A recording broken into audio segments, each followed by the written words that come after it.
Unti-unti na raw nabibigyan ng solusyon ang problema sa tubig ng ilang residente sa barangay Pinamukan sa Batangas City. Para sa detalye, makakasama natin live si Denise Abante. Denise.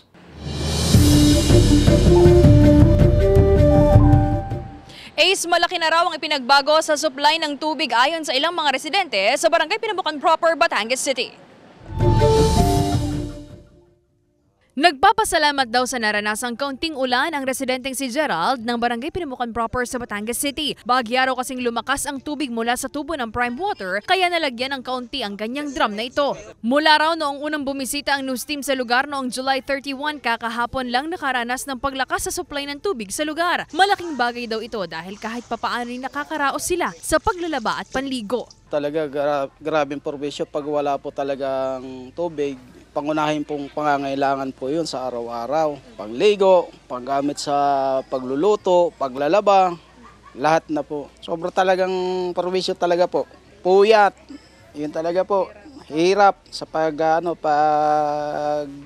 ng tubig. Ayon sa pamunuan ng Prime Water Batangas City, nagkaroon na sila ng leak repairs para mapatuloy ang supply ng tubig sa 3 purok na apektado. Pinaplano na rin daw ng pamunuan na maglagay ng bagong booster tank sa lugar para magtuloy-tuloy ang supply ng tubig. It's a very clear testament na hindi namin tinutulugan yung mga problema. Pinafocus namin yung team to really detect yung mga leaks na meron tayo. We are prioritizing the projects na meron tayo sa Pinamukan.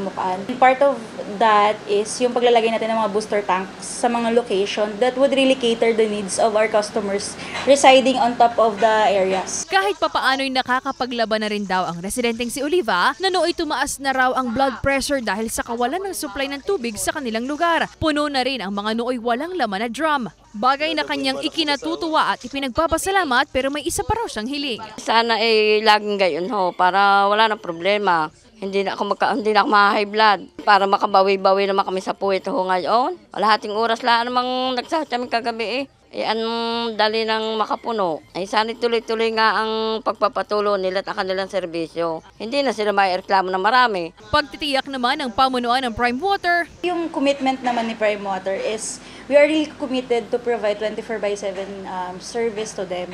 And ina-assure namin sila na nakatutok kami at hindi namin pinapabayaan. So, ang sa amin lang, kapag mayroon silang mga concerns na nararanasan, lapit lang sila sa opisina. Sure naman kami na kaya natin masolusyonan lahat basta na ipapaabot lang sa amin ng maayos at sabi lang sa amin na may concerns, aayusin natin siya agad.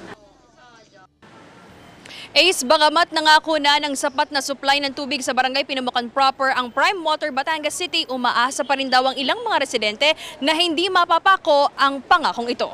Ace? Maraming salamat, Denise Abante.